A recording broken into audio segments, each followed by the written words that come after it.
जय श्री राधे। तो हम लोग एक सुंदर चरित्र का श्रवण कर रहे थे। वो चरित्र है श्री मीराबाई जी का। बाई जी का चरित्र अद्भुत क्यों हो जाता है, इसमें अद्भुतता क्या है? श्री कृष्ण की प्राप्ति, श्री कृष्ण का ऐसा लाड़, श्री कृष्ण का ऐसा प्रेम। यथा ब्रजगोपिका नाम, जैसा ब्रजगोपी को प्राप्त हुआ वैसा मीराबाई को हुआ है। ये बात निश्चित है और इसमें कोई अचंभा नहीं है। कल हमने लीला श्रवण करा कैसे श्री राधा रानी की लाडली लाल की कृपा मीराबाई पे हो गई। तो मीराबाई तो अत्यंत आनंदित, और ललिता जी को आदेश है, श्री ललिता जो क्या करती हैं, प्रतिदिन श्री मीराबाई सा को लेकर कभी दावानल के पास में, कभी कालिया नाग जहाँ का दमन हुआ, कभी वंशी वट पे, तो ऐसे करते हुए कभी भांडीर वन, जितनी ब्रज की सुरम्य लीला स्थलियाँ हैं उनका दर्शन कराने के लिए रात्रि को बुलाती हैं। अब जो घोर निशा रात्रि का समय है, उस समय प्रायः सब कुछ अंधकार में होता है, पर मीराबाई जब पहुंचती हैं काली दह के पास में, वंशी वट के पास में, तो रात्रि की छटा चली जाती है, दिन आ जाता है, वो द्वापर युग आ जाता है और श्री कृष्ण वैसे लीला कर रहे हैं। यह अद्भुतता उनके अंदर आ जाती है। बंधु, समझने की बात है कि जब हमारा हृदय भगवान में तल्लीन हो जाता है तो भगवान कहीं गए नहीं हैं। सकृष्ण कोपि नो गतः, श्री कृष्ण यहीं पर हैं, हमारे सामने विद्यमान हैं। बस ये माया का पर्दा लगा है, ये पर्दा जहाँ हट गया तो सामने ऐसे लीला स्थलियाँ दिखती, आपको भी दिख सकती हैं। पर भगवान का नाम स्मरण करें। श्री भाई जी कल्याण में निवेदन करते कि कम से कम 3.5 करोड़ नाम जप व्यक्ति को अपने जीवन में करना चाहिए। माता जी के द्वारा सुना कि इनसे हमारा जो रोम छिद्र है, इनकी संख्या भी 3.5 करोड़ होती है, तो कम से कम मनुष्य के शरीर की सार्थकता तो हो। इसीलिए नाम स्मरण करें, नाम जप करें। भयंकर से भयंकर संकट हो, नाम आपको तारेगा। भयंकर से भयंकर परिस्थिति में पड़ जाए, नाम आपकी रक्षा करेगा। नाम महाराज बड़े कृपालु हैं, नाम महाराज बहुत दयालु हैं, इतने कृपा करने वाले हैं कि एक संत बताते कि वो कभी कभार नाम जपते जपते सो जाते तो अपने आप कोई उठा जाता। वो कौन है? वो नाम महाराज ही हैं। श्री नाम महाराज बहुत कृपा करते हैं, पर आवश्यकता क्या है? बस हाथ को उठाना है, माला को उठाना है, जपना प्रारंभ कर देना है। जो भी नाम प्रिय लगे, इसमें कोई रोक टोक नहीं है। यद्यपि हम तो जहाँ के हैं वहीं कहेंगे, पद्म पुराण कहती है श्री राधा नाम बहुत उत्तम, सर्वोत्तम, परंतु हर नाम प्रभु का सर्व सामर्थ्यवान है। आप शिव शिव जपो, राम राम जपो, कृष्ण कृष्ण जपो, पर श्री प्रभु का, श्री परब्रह्म का नाम स्मरण करो। ये नाम स्मरण वैज्ञानिक रूप से आपको उत्तम करता है, आपको लौकिक रूप से उत्तम करता है। कोई बच्चा अगर पढ़ने वाला है, उसके फोकस को बढ़ाता है। आजकल मोबाइल आदि का एडिक्शन है, वो सब छूट जाता है। नाम की अद्भुत महिमा है। मीराबाई ने भी नाम जपा है। कौन सा नाम? श्री गिरधर गोपाल, मेरे तो गिरधर गोपाल दूसरो ना कोई। ये जब देखा और क्या स्थिति हो गई? लीला देखन मैं गई और मैं भी हो गई लाल। लीला देखते देखते मीराबाई की ऐसी दशा हो जाती कि वो उन्हीं लीला स्थलियों में खो जाती।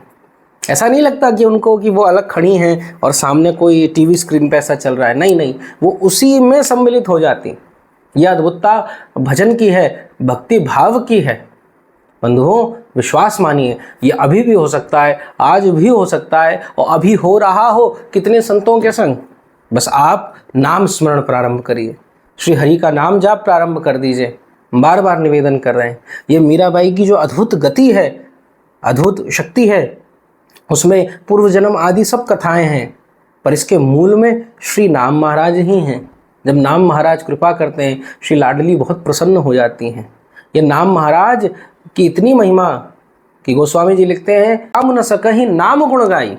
भगवान श्री राम भी अपने नाम के गुणों को नहीं गा सकते। जो इष्ट हैं, जो उनकी भक्ति करते हैं, वो भी कह रहे हैं श्री तुलसीदास जी कि वो श्री राम भी, जो परब्रह्म हैं, वो भी इस नाम की महिमा को नहीं जान सकते। श्री कृष्ण भी अपने नाम की महिमा को नहीं जानते। ये नाम के प्रताप ही है कि श्री बाईसा को ऐसी अद्भुत लीला स्थलियाँ दिख रही हैं। हम भी वृंदावन आते हैं, हम भी गोवर्धन जाते हैं, पर हमें ऐसा अनुभव नहीं होता। कारण क्या है? नाम महाराज की कृपा नहीं हुई है। नाम महाराज की यदि कृपा बन जाए तो सब कुछ आसान हो जाए, सब कुछ आनंदमय हो जाए। मीराबाई प्रत्येक स्थली का दर्शन करती हैं। कभी कभार केसर आदि दासियाँ पूछती हैं कि चंपा कहाँ गई। चंपा के विषय में कोई पूछता क्या मर गई है, क्या शरीर शांत हो गया, बाईसा एकदम सावधान हो जाती और कहती, चुप करा देती, चुप हो जाओ, ऐसा मत कहो, उसकी दिव्यता को तुम नहीं जानते। जो बंधु, जो हमारे श्रोतागण नहीं जानते, चंपा कौन है? श्री मीराबाई की दासी के रूप में जीवन भर रही, पर वास्तविकता में श्री जी की सखी चंपकलता थी। तो ये अद्भुत बात। और आगे जाकर श्री गोवर्धन की लीला का जब मीराबाई ने दर्शन करा, श्री जी बाबा उसको, श्री गोवर्धन पर्वत को अपनी कनिष्ठिका उंगली पर उठाए हुए हैं और आनंद कंद स्वरूप में श्री गोवर्धन गिरधारी स्वरूप को जब देखा तो मीरा तो अपने माधवी स्वरूप में अवस्थित हो गई। अब तक स्मृति नहीं थी, थोड़ा छोटा छोटा पता था कि पूर्व जन्म में कुछ हुआ है मेरे साथ में, पर अब मीरा को दिखने लग गया, मानो सामने सब घटनाक्रम चल रहा है। तो यदि श्री मीराबाई सा का अगर हम पूर्व चरित्र आप श्रवण करना चाहते हैं तो इस चरित्र के प्रारंभ में ही जो 2 वीडियोस हैं, 2 चलचित्र हैं, उनमें वर्णन करा है। पर हम संक्षेप में कह दें कि मीराबाई ब्रजांगना ही थी, ब्रज की गोपी ही थी, और पास में ही ब्रज में एक गोप थे, उनकी अल्पकाल में मृत्यु हो गई, माता के संग रहती थी, और नंद गांव के एक गोप थे, नाम था सुंदर, उनसे इनका विवाह तय हो गया। और सुंदर कौन है? श्री कृष्ण के परम सखा। माता ने कहा कि नंदगांव में तो बड़ो छलिया रहे, वो कभी कोई को घूंघट खींच ले, अगर एक बार उसको देख लिया तो काम की नहीं रहेगी, किसी काज की नहीं रहेगी, फिर तो बस नैनन नीर बहाती रहेगी, इसीलिए उस कृष्ण को मत देखना।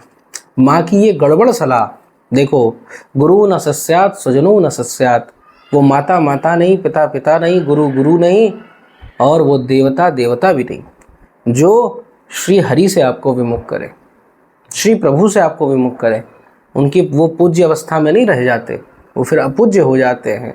जाके प्रिय न राम वैदेही तजिय ताहि कोटि बैरी सम, यद्यपि परम स्नेही, बहुत लाडले हों, पर भी उनका त्याग कर दो, उनको छोड़ दो।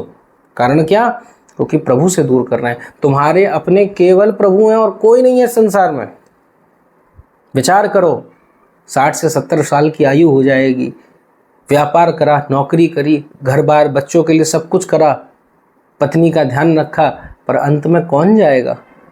कौन तुम्हारे संग जाएगा? कोई नहीं जाएगा। जो नारी है वो द्वार तक रह जाएगी, बालक आदि जो हैं अंतिम मुक्ति धाम तक पहुंचा देंगे, शमशान तक पहुंचा देंगे, पर जलना तो अकेला पड़ेगा बंधु। जब मृत्यु होगी, हम हर चीज़ की तैयारी करते हैं, कोई विपदा आ गई, कोई बीमारी आ गई, हर चीज़ की तैयारी करते हैं, पर हम मृत्यु की तैयारी क्यों नहीं करते हैं? जो मृत्यु, जो अटल सत्य हमें पता है, हम उसकी तैयारी नहीं करते हैं। यही हमारा सबसे बड़ा दोष है, यही हमारा सबसे बड़ा अपराध है। इसीलिए बंधु, मृत्यु की तैयारी करिए, और वो तैयारी क्या है? भगवान नाम, श्री हरि का नाम, श्री कृष्ण का नाम, शिव शिव नाम, जो नाम प्रिय लगे वो नाम लो। नाम ही सार है, नाम ही सर्वस्व है, इस बात को हृदय से स्वीकार कर लो। ये सारे शास्त्र, ये सारे चरित्र जो हम सुनेंगे भक्तों के, क्यों सुन रहे हैं? ताकि आपके हृदय में नाम की रति हो जाए, भगवान के नाम, भगवान के जन, भगवान के संतों से आपको प्रेम हो जाए। कोई तिलकधारी, कंठीधारी भगवान का नाम लेते हुए जाए तो आपका हृदय प्रसन्न हो जाए। अभी क्या होता है? जलन होती है, तो ये गड़बड़ चीज़ है। और श्री बाई सा तो अद्भुत नाम के प्रवाह से, नाम के प्रताप से श्री जी के दर्शन कर रही हैं। नित्य निकुंज, जो निकुंज अगम्य है, बड़े बड़े ऋषियों के लिए, देवताओं के लिए, यहाँ तक कि पितामह ब्रह्मा भी नहीं जा सकते, पर वहाँ पर मीराबाई पहुँच गई। सुंदर सुंदर लीलाएं ललिता जी दिखा रही हैं। पूर्व जन्म की स्मृति देखी, बड़ा क्षोभ हुआ, ये माँ ने मुझे गड़बड़ सीख दे दी, इस चक्कर में जीवन भर श्री कृष्ण को नहीं देख पाई। कृष्ण तो बार बार मेरे पास आते, पर मैं ना देखती, तो श्री कृष्ण ने अंत में कह दिया, मेरो मुंह देखवे को तरसेगी। और फिर तरसी हैं। जब श्री गोवर्धन नाथ प्रभु जी, श्री गिरधारी प्रभु ने गोवर्धन नाथ जी को उठाया है, श्री गोवर्धन को उठाया, तो उसके बाद में उस समय श्री माधवी जी ने उस छवि का दर्शन करा, और आगे जाके श्री कृष्ण ने कहा, तुम लीला का दर्शन तो कर पाओगी, पर उसमें सम्मिलित नहीं हो पाओगी। मैं तुमसे वार्ता नहीं करूँगा, मैं तुम्हारे संग कोई लीला नहीं करूँगा, तो हृदय में क्षोभ उत्पन्न हुआ। तब श्री कृष्ण ने कहा, ये सब लीला का ही भाग्य है, तुम चिंता मत करो, तुम कलयुग में आओगी और कलयुग में तुम्हारा नाम मीरा पड़ेगा और तुम्हारे हृदय में प्रारंभ में ही मैं वास करूंगा। तेरी सेवा ही मेरी सेवा होगी। जो उस समय तेरी सेवा करेगा, जैसे भोजराज ने करी तो भगवान को पा लिया, तो ऐसे जो संतों की सेवा करता है, भक्तों की सेवा करता है, वो भगवान को पाता है। अब हम आपको ये नहीं कहेंगे, आज का समय बड़ा कलिकाल है, पर फिर भी द्वार पर संत आए, उससे हाथ जोड़कर मिलो, प्रेम से मिलो। हम लोग देखते हैं बड़ा फटकार देते हैं, भिखारी की तरह उनको व्यवहार करते हैं। ये नहीं करना चाहिए, अपराध बनता है, अपना सर्वनाश हो जाता है। कितने बड़े जो आप समृद्ध लोगों को देखेंगे, सब संत सेवी, सब ठाकुर जी के भजन करने वाले। तो इसीलिए संतों की सेवा, और श्री मीराबाई सा की जिसने सेवा करी सबको श्री कृष्ण की प्राप्ति हुई। यह अद्भुत बात। श्री बाईसा के रूप से श्री कृष्ण को इतना प्रेम हुआ, श्री कृष्ण कहते हैं कि मैं माधवी को नहीं जानता, मुझे माधवी नाम नहीं प्रिय है, क्योंकि उस जन्म में मेरा तुमसे कोई संबंध बन ही नहीं पाया। पर मीरा के रूप में तुमने सदा मुझे हृदयंगम करके रखा, अपने हृदय में विराजमान करके रखा है, इसलिए मैं तुमसे बहुत प्रसन्न हूँ। श्री कृष्ण की सुंदर सुरम्य वार्ता को श्री बाईसा सुनती हैं। ललिता आदि जो सखियां हैं वो सब भी इसका दर्शन कर रही हैं। श्री किशोरी जी कृपा कर रही हैं और मीराबाई देख रही है वृंदावन कैसा है। बंधुओं, श्रोताओं, आप भी देखो कैसा वृंदावन है। यहाँ के पेड़ अपने आप मुड़ जाते हैं, यहाँ की गलियाँ अपने आप बदल जाती हैं। जहाँ श्री किशोर किशोरी को जाना है, जहाँ श्री लाडली लाल ठाकुर जी को जाना है, रास्ता वहीं तक हो जाता है। यह अद्भुतता वृंदावन की। चिदानंदमय सच्चिदानंद धाम। हम आपको बताएं, श्री कृष्ण की भक्ति की सबसे सरल प्राप्ति का मार्ग श्री वृंदावन है। वृंदावन में रहते हो बहुत उत्तम है, पर अगर वृंदावन से दूर हो तो भी कोई समस्या नहीं है आपके पास में। बहुत बड़ा अवसर है, और वो अवसर है नाम। पुनश्च भगवान नाम ही अवसर है। हमारे यहाँ संत कहते हैं, श्यामा श्याम जहाँ श्यामा श्याम वृंदावन तहाँ। जहाँ श्यामा श्याम का नाम होता है वहाँ वृंदावन प्रकट हो जाता है। और प्रमाण है गीता वाटिका भाई जी श्री राधा बाबा। अब इनका चरित्र आगे हम कभी आपको बताएंगे, नहीं तो आप खुद देख के पढ़िएगा। श्री राधा बाबा इस कलिकाल में गोरखपुर में स्थित गीता वाटिका वृंदावन ही हुई। जब श्री भाई जी की चिता जली तो लोगों की चिता अपवित्र होती है, पर भाई जी का हृदय सदा श्री किशोरी किशोर में रमण करने वाला राधा बाबा कहते हैं, उनकी चिता में मुझे नित्य रास का दर्शन होता था। तो यह अद्भुतता है। आप नाम को कम मत समझो, नाम बहुत सामर्थ्यवान है, सब प्राप्ति करा देता। आपके हृदय में ही धाम प्रकट हो जाएगा, ऐसा अद्भुत है। और मीराबाई जी के हृदय में हो चुका है। इसीलिए अब सब लीलाओं को समेटते हुए मानो श्री कृष्णचंद्र अब कह रहे हैं कि मीरा, अब हमारी इच्छा है तुम अब लीलाओं का दर्शन मत करो। ये सुनकर श्री बाईसा ने शीश झुका लिया। श्री कृष्ण कहते हैं कि अब हम चाहते हैं तुम हमारी भक्ति का, इस रस का, इस प्रेमा भक्ति का प्रचार करो। अत्यधिक इस कलिकाल से जो मंद सुमंद मतयो जो लोग हैं, परेशान हैं, ग्रसित हैं, उनका उद्धार करो, हमारी ऐसी आशा है। और कह के श्री कृष्ण अंतर ध्यान हुए और पीछे से आवाज आई, माधवी। और किसने पुकारा? चंपकलता जी, जो बाईसा को छोड़कर चली गई थी। जब नित्य निकुंज कुंज में प्रवेश करा श्री जी ने, तो चंपकलता जी श्री जी के पास ही रह गई। मीराबाई ने तो श्री जी के पास ही चंपकलता जी रह गई, वापस नहीं आई। पर आज वापस आई। श्री बाईसा ने हृदय से लगा लिया और दोनों लोग बैठकर श्री गोवर्धन जी की सुरम्य तलहटी में चर्चा करने लग गई। त्रिविध वायु बह रही है। श्री मीरा बाईसा अपने हृदय की बात बता रही हैं, श्री चंपकलता जी अपने हृदय की बात बता रही हैं। बाईसा के हृदय में ये प्रश्न है कि वृंदावन छोड़ के क्यों जाना पड़ेगा। यद्यपि दुख नहीं है, क्योंकि मेरी इच्छा तो अब प्रभु की इच्छा है। जो प्यारे करेंगे वो मैं कर लूँगी, जैसा ठाकुर जी को अच्छा लगे वैसा मुझे अच्छा लगता है। पर हे दीदी आप बताइए मुझे छोड़कर क्यों जाना पड़ रहा है। तब चंपकलता जी वर्णन करती हैं कि तुमने जिन गिरधर गोपाल का भजन करा है वो कौन है। उन गिरधर गोपाल के रूप में तुमने द्वारिकाधीश का ही भजन करा है। तेरा जब विवाह हुआ था तो उस दिन बारात भी द्वारिका से ही आई थी। आपको नहीं पता हो तो पूर्व हमने वर्णन करा कैसे बाईसा का दिव्य विवाह हुआ और खूब सारे लोग आए जो द्वारिका में द्वापर में वैभव स्वर्ण से लदा हुआ सब कुछ, ऐसे खूब संख्या में लोग पधारे और स्वप्न में श्री बाईसा का विवाह हुआ। और प्रमाण के रूप में बाद में श्रृंगार पेटिका आदि जो दहेज आदि जो वहाँ से क्या कहें नेक आदि में प्राप्त होता है वर पक्ष से, जो वधू को प्राप्त होता है कन्या को प्राप्त होता है, वो जोड़ा वो सब कुछ द्वारिका से प्राप्त हुआ बाईसा को। और इस लोक में सामने ऐसा अद्भुत विवाह हुआ, सब लोग जय जयकार करते। भोजराज को जब इसका दर्शन हुआ तब तो चरण वंदना करने लग गया, ऐसा सौंदर्य ऐसा वैभव तो हमने देखा ही नहीं। तो चंपकलता जी बोली तुम्हारा विवाह द्वारिकाधीश से ही हुआ है, तुम्हारी तन्मयता भी द्वारिकाधीश में ही है। इसीलिए श्री किशोरी जी के लाल जी के दर्शन करने के बाद तुम्हारी ये देह ये शरीर सामान्य नहीं रहा है, देखने में ये मनुष्य शरीर है, पर तुम सखी रूप को तुम गोपी रूप को प्राप्त हो चुकी हो।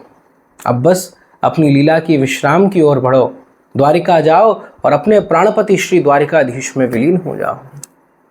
जब ये घटना होगी तो भक्ति का विस्तार हो जाएगा, जो जो नास्तिक जन हैं उनको भी आस्तिकता का बोध हो जाएगा। चंपकलता जी के ये वचनों को सुनकर श्री बाईसा बड़ी प्रसन्न हुई और इधर सेवा कुंज की जो पिछली गली में झोपड़ी आदि बनाकर वृंदावन में रहती थीं वहीं पर आ गई, उस कुटिया में उस घर में। और वहाँ पर क्या देख रही हैं, श्री गिरधर लाल जी की सेवा चल रही है, तो भागकर वहाँ श्री ठाकुर जी की सेवा आदि का भाव करा और पीछे से दो भगवाधारी संत आ गए। भगवाधारी संत कौन है? आते ही पुकारा जय श्री राधे। बाईसा तो उनके सत्कार में लग गई, स्वागत करने लगी, ठाकुर जी की सेवा छोड़ दी। कारण क्या? संत अगर आए हैं तो ठाकुर जी की सेवा छोड़ने का अपराध नहीं लगता, तो संतों की सेवा करी। परंतु ये संत थे कौन? ये अकबर और तानसेन थे। अकबर जो है आगरा में अपना एक नया महल निर्माण करा रहा था, तो नया महल निर्माण कराते हुए उसने सुना कि वृंदावन में मीराबाई नामक एक खूब बढ़िया भक्त हुई हैं, राजपुतानी हैं और खूब भाव से श्री ठाकुर जी का कृष्ण जी का भजन करती हैं, उनका तन मन सब उनके प्रति अर्पित है और उनके जो स्वर निकलते हैं उनका तो कहना ही नहीं। तब तानसेन से जिज्ञासा करी, कारण क्या? तानसेन का वृंदावन से संबंध है। अगर आपने श्री हरदास जी का चरित्र देखा हो तो उसमें अंतिम में वर्णन हमने करा था कि तानसेन जी जो थे ना, उनको पहले ये ओरछा आदि के पास में गाया करते थे राजा के लिए। तो उस राजा के जो मंत्री थे उनने षड्यंत्र करा, क्योंकि इनको धन आदि खूब मिलता था। तो ऐसा राग था दीपक राग, जिसको गाने से गला आदि जलने लगता, तो वो गाया इन्होंने, परंतु उसके बाद में गले की जो जलन है वो शांत ना हुई। तब ये वहाँ से भागे, इधर आसपास के क्षेत्र में ही थे ब्रज के, तो ये सब क्रिया हुई तो वहाँ से भागे। तभी ब्रज की दो ग्वालिन बूढ़ी बाड़ी डोकरी श्री मालकोश राग का गान कर रही थी, और जैसे मालकोश गाया तो तानसेन की जो गले की गर्मी थी, जो ज्वाला थी, वो शांत हो गई। उन्होंने पूछा आपको किसने सिखाया? बोले श्री स्वामी हरदास जी ने। तब श्री हरदास जी से तानसेन जी का संबंध बना। इसीलिए अकबर ने कहा कि तानसेन कुछ वृंदावन चलना है, मीरा नाम की साधिका है।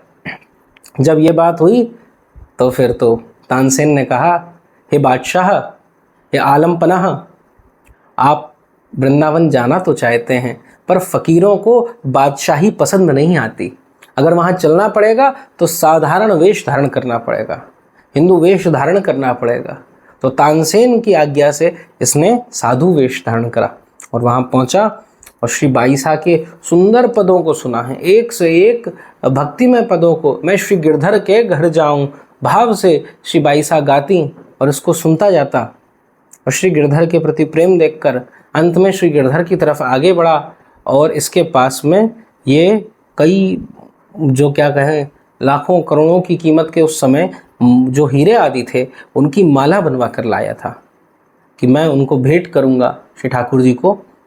और जैसे ही भेंट करने के लिए बढ़ा तो बाई शाह ने कहा, बादशाह ये श्री कृष्ण तो भाव के भूखे हैं, इनको हीरों की आवश्यकता नहीं।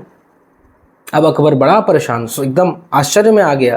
कारण क्या कि मैं तो भगवा वेश में मैंने कुछ ऐसा कहा भी नहीं, तो इन्होंने कैसे पहचान लिया। तानसेन ने कहा, अब आप चिंता छोड़ो, ये सोचना छोड़ दो, ये सब भगवान के जन हैं, सब कुछ जानते हैं। भाई साहब ने उपदेश करा, देखो जिस राष्ट्र की तुम्हें जिम्मेदारी मिली है उस राष्ट्र के लोगों को परेशान करने से कोई लाभ नहीं मिलेगा। इस राष्ट्र के होके रहो, इस देश के होके रहो। जब तक जनता की सेवा करोगे, जब तक प्रजा की सेवा करोगे, तब तक तुम्हारा कल्याण होगा। प्रजा तुम्हारे उपभोग के लिए नहीं है, प्रजा सेवा के लिए है। और बादशाह ये श्री कृष्ण तो परम दयालु हैं, ये श्री कृष्ण परम करुणावान हैं, ये श्री कृष्ण बड़े ही आनंद प्रदान करने वाले हैं। तुम्हें जितना आनंद भोग विलासिता में अपने महलों में आता है उससे कई गुना आनंद इनके चरणों में है। उनको इन हीरे मोतियों के हारों की आवश्यकता नहीं। वो तो कहते हैं पत्रम पुष्पम फलम तोयम, पत्र चढ़ा दे, पुष्प चढ़ा दे, फल चढ़ा दे, गंगा जल चढ़ा दे, कोई जल चढ़ा दे, बोले मैं तो इसमें ही खुश हूँ। तो इसीलिए ये नहीं स्वीकार कर सकती। बादशाह ने बहुत जोर दिया और बाई शाह ने मना कर दिया। फिर उसके बाद बादशाह गिरधर लाल जी को प्रणाम कर कर तानसेन के संग वापस आया। तो जो अकबर बादशाह उस समय मुगल सल्तनत का सम्राट था और एक प्रकार से उस समय भारत पर इनका कब्जा था और बड़े ये आतंक करते थे। ऐसा नहीं है, अकबर बहुत अच्छा व्यक्ति था। पहले कितने ही हिंदुओं को इसने मारा है, पर जब स्वामी जी का सानिध्य मिला, जब श्री मीराबाई का सानिध्य मिला, मधुकर शाह जी, हाँ ये आपने नहीं सुना होगा, मधुकर शाह जी, एक बार इसने कहा था कि कोई तिलक नहीं लगाएगा यहाँ पे, तो सब लोग तिलक विलक मिटा के पहुँच गए हिंदू लोग। पर श्री मधुकर शाह जी उस दिन वैसे तो केवल माथे पे तिलक रहता था, सारा बदन ढका रहता, पर बदन को एकदम खोलकर एक ओढ़नी थी उसको ओढ़नी फेंक दी और 12 तिलक लगाकर बादशाह के दरबार में 2 तलवार लेकर पहुंच गए और कह दिया जिसमें हिम्मत हो इस तिलक को मिटा दो, उसका सर मैं यहीं काट दूंगा। ये वीरता को देखकर उसका हृदय परिवर्तन हुआ। तब जाकर, ऐसे ही नहीं, उसका मन बदल गया। ये सब चमत्कार उसने देखे, तब जाकर वो थोड़ा शांत हुआ। तो अकबर बादशाह निकला और तानसेन के संग वार्ता कर रहा है। आज तक यहाँ पे आकर मुझे जो हृदय को ठंडक मिली, शांति मिली, वैसी शांति मुझे कहीं नहीं मिली। तानसेन कहते हैं, आलमपना, सच्ची शांति तो उन भगवान के, उन प्रभु के जो भक्त हैं उनके चरणों में ही मिलती है, संसार में कहीं नहीं मिलती है। और ऐसे श्री मीराबाई शाह का सुंदर भाव हुआ और अकबर आदि का दर्शन का भाव बना। अब आगे की लीला को हम लोग भगवत कृपा से आगे श्रवण करेंगे। भगवान श्री हरि आप सबका मंगल करें। आप सबसे निवेदन, श्री ठाकुर जी का नियमित, चाहे 2 माला 3 माला जितनी भी माला करो, नियम लो और उतना जाप अवश्य करो। और हो जाए बहुत बढ़िया, 64 कर लो, 70 कर लो, वो बढ़िया है, पर एक माला कम से कम, इतनी माला तो करूँगा, इसका नियम अवश्य लीजिए, इससे बहुत कल्याण होता है भाई जी कहते हैं। तो इसी भाव से आप सबके चरणों में प्रणाम। श्री ठाकुर जी आप पर कृपा बनाए रखें, आप सबकी सुरक्षा करें, मंगल करें। श्री राधा वल्लभ लाल की जय।